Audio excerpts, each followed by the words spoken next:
For Manileños who are here, a more parochial note. Roughly, there are 5,300 city buses that ply Metro Manila's routes every day. All of them are diesel. One of the first acts that I will do is to mandate that in a certain period of time, within 1, 2, no more than 3 years, all of them convert to CNG so that we can have cleaner transportation for our city here in Metro Manila. Just a note, no? I think it's important that we realize there can be no one-size-fits-all solution. Metro Manila, because it's urban, it's very, very dense, has relatively dirtier air than outside Metro Manila.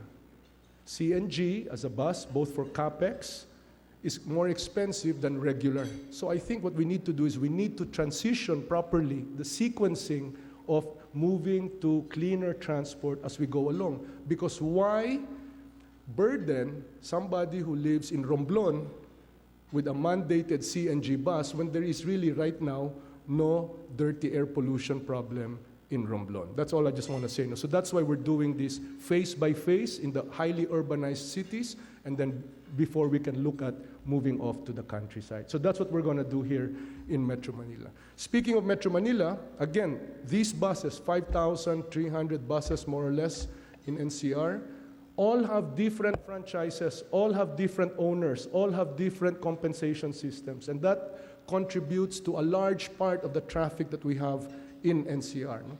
So one of the things that we're going to do is I'm going to go to Congress. I believe that this cannot be done by executive fiat alone.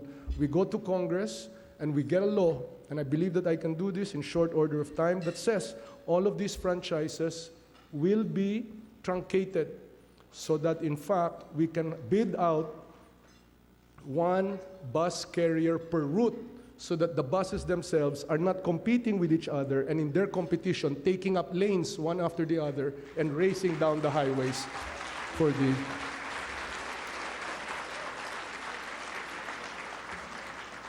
the next rider.